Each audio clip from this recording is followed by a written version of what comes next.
José Roldão. Tenho duas perguntas sobre literatura e outra à parte. Desde os meus 13 anos estou ligado às duas artes, música e literatura. Quanto à música, estou, digamos, bem resolvido e em plena forma dentro daquilo que me propus. Quanto à literatura, desde essa época leio muito, ininterruptamente, e escrevo outros tantos, sem, no entanto, ter ainda nenhum material publicado por editoras. Graças a Deus. Você não sabe como eu fico orgulhoso e satisfeito de não ter publicado nada antes dos 45 anos de idade, de ter poupado à humanidade os meus escritos juvenis. Eu sou um benemérito. Cada vez que eu penso isso, mas eu sou bom mesmo. Olha, eu poupei às pessoas esse sofrimento horroroso. Entendeu? Então, na verdade, até hoje não tive vontade de publicar nada, pois acho que ainda preciso encontrar a minha voz de fato. Isto é realmente importante, gente. Se vocês soubessem como eu me sinto mal quando eu leio os meus escritos de juventude, eu leio e falo, mas quem é esse cara? Quer dizer, que palhaço que eu era. Né? Quer dizer, era imitação inconsciente. Porque a imitação consciente é um exercício. Mas você precisa imitar muito, até você chega uma hora que você encontra e fala, eu quero falar desse jeito aqui, pô. Porque aí, falando assim, eu sinto que eu sou eu. E que estou sendo sincero. Quer dizer, a busca da sinceridade é a coisa essencial.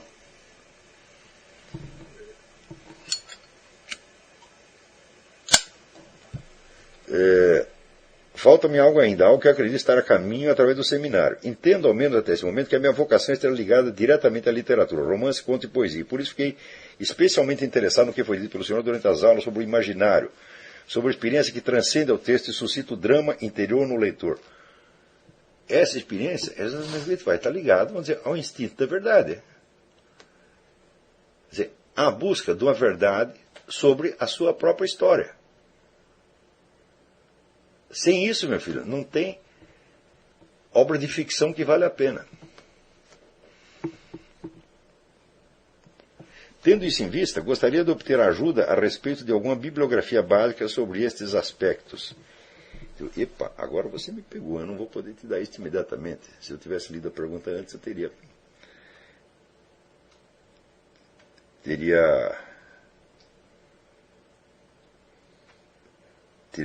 pensado em alguma coisa. Mas eu creio que eu já recomendei o curso do Arthur Joseph. Como você modular encontrar a sua própria voz. Note bem que eu tenho a gravação do curso, eu na verdade não fiz o curso, eu ouvi uma vez e falei, mas eu já estou fazendo todas essas coisas aí faz tempo.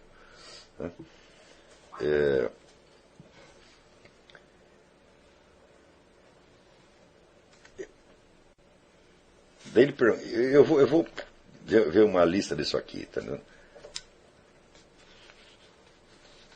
Agora, um autor que eu recomendo para você assim, muito, é o Leavis, F.R. Leavis, Frank Raymond Leavis. Esse é um grande professor de literatura, grande, e, sobretudo, o que distingue o Leavis de todo mundo é que ele não era um teórico. Ele visava a ensinar as pessoas o exercício da crítica prática. A crítica prática é você saber distinguir uma obra boa de uma melhor e de uma pior. Não necessariamente para escrever crítica de literatura, mas desenvolver a sensibilidade de percepção do leitor para essas coisas. Né? E ele consegue isso como ninguém. Tá certo? Então, o Leavis, e sobretudo o livro The Living Principle, o princípio vivente. Eu gostaria de publicar esse livro no Brasil, mas o Leavis é tão difícil de traduzir, tão difícil, o inglês dele é tão fino e tão caracteristicamente inglês local, é difícil de traduzir. 2. Qual seria a finalidade, ou meta principal de um escritor ao término desse curso? Eu digo, bom, a função de toda a literatura de ficção é aquilo que disse Aristóteles, quer dizer, é a exploração do possível, de modo que isso esclareça a experiência real, de algum modo, através de analogias. Aristóteles disse que era isso e até hoje não consegui descobrir outra coisa. Você veja que o poder da analogia é tão grande que mesmo quando você está escrevendo baseado numa falsidade, como é o caso que eu contei do Kafka. A falsidade foi o fato que desencadeou a inspiração, mas a inspiração em si era extremamente verdadeira. Quer dizer, se você pegar, vamos dizer, a ideia de uma mecânica processual que começa a funcionar como uma máquina, né, autônoma em relação à intenção humana que a criou, bom, é exatamente como funciona o processo do Kafka. Isso não estava na realidade onde o Kafka viu, mas aquilo existia efetivamente. Né?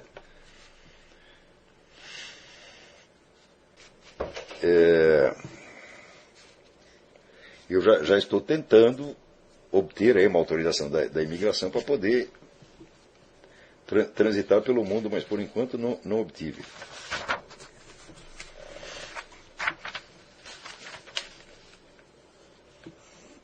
Hélio Rodrigues Pereira.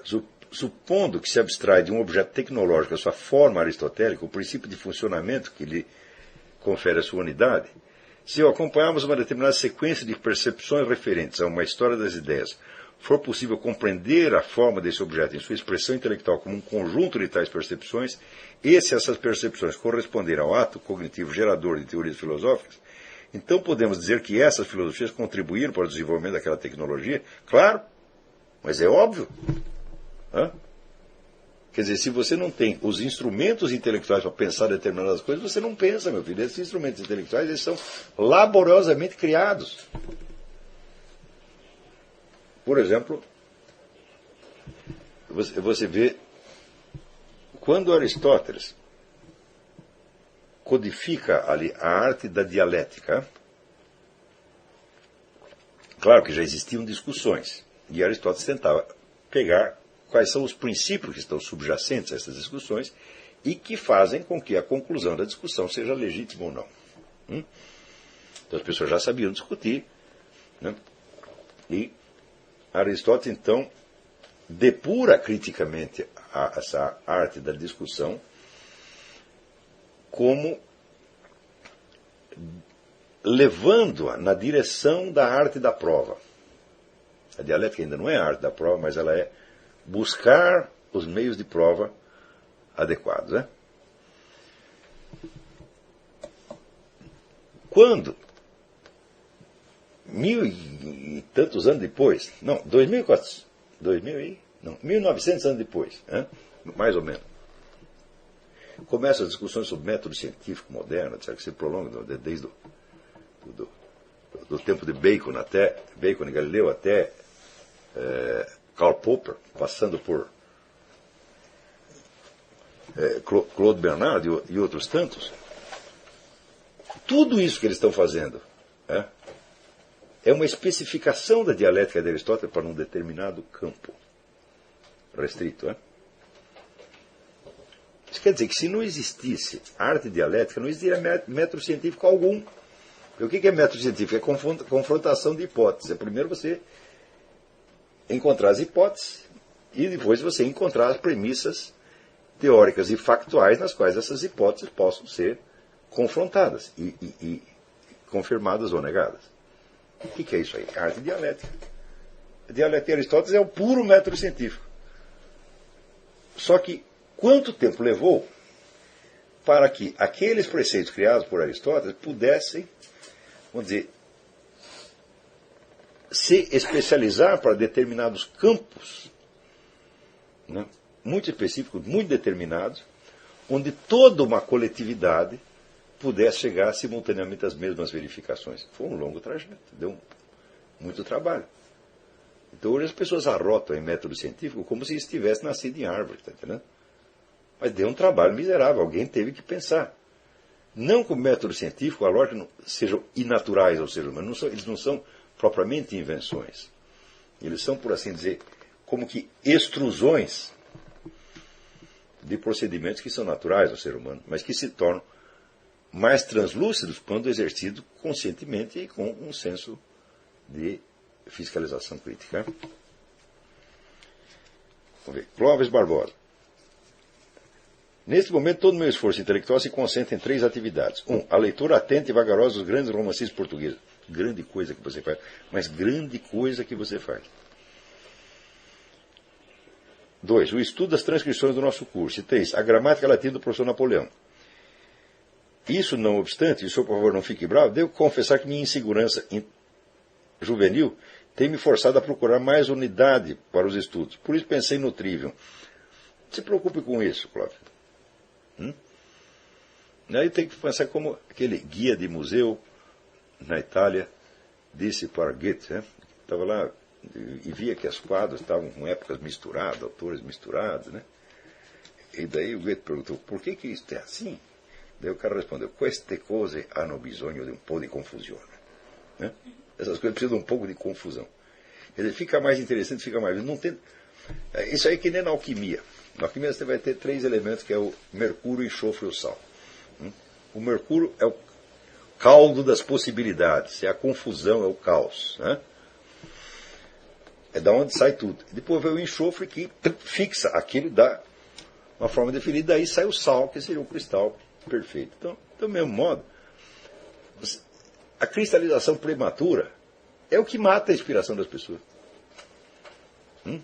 Deixa desorganizado assim mesmo. Acostume-se com a insegurança. Não fique perturbado com a insegurança, não. Essa insegurança é o sinal da sua própria vitalidade. Né? Vai chegar um tempo em que as coisas se condensam naturalmente. Se condensam, inclusive, certas conclusões, certas convicções que você adquire, onde você fala, opa, finalmente, isso aqui eu entendi. Né? Mas deixa que isso venha sozinho. Não se preocupe com isso, não. PS, minha mãe mandou um abraço. Obrigado. Outro tanto. Então, olha, gente, eu acho que... Olha aqui, só para um lembrete, não é uma pergunta, isso é um lembrete do Silvio Grimaldo. Há um livro interessante que ilustra muito bem como era o ambiente cultural brasileiro nos anos 40 e 50, escrito pela jornalista Lucila Soares, neta do José Olímpio, contando a história da livraria. Rua do Ouvidor 110, uma história da livraria José Olímpio. Ah, essa é uma maravilha. Né? Então, junta isso com o livro do Brito Broca, A Vida Literária no Brasil 1900. Então você vai ver 2 épocas como era a atmosfera. O que veio depois da atmosfera, que veio depois, nem vale a pena contar. Mas estaria retratado de algum modo no livro do Zuenir Ventura, sobre os 68 anos que não acabou. Mas, entre o tipo de vida intelectual que você tinha nos anos 40 e 50 e o que veio a ter depois, a atmosfera que o Zuenir Ventura já descreve, assim, mas é uma queda vertiginosa, um negócio abissal. Agora, 68 já estava ruim. Depois de 68, nós ficamos caindo, né? Mas que o negócio parece não ter fundo. Tá certo? Então, nós estamos hoje, né, no ponto mais baixo que eu consigo conceber. Deve ser possível piorar um pouco mais para dentro, né? Mas o nosso esforço deve ser para que isso não aconteça. Quer dizer, nós temos que criar um outro patamar da cultura brasileira. Patamar não é só dando palpite, entrando em discussões coletivas. Não, nós temos que criar um patamar, vamos dizer, com obras. Obras que não precisam ser necessariamente escritas. Se fizer uma série de conferências e gravar, é uma obra. Hoje em dia, se não existisse este modo de comunicação, toda a minha atividade seria proibitiva, eu não conseguiria fazer nada.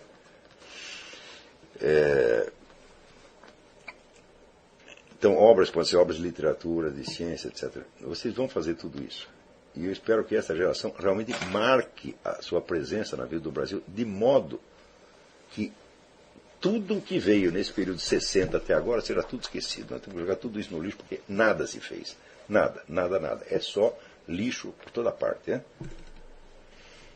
Então, nós temos que nos tornar... Leia esse livro da Lucila Soares, né? Nós temos que nos tornar dignos do que o Brasil foi nesse período.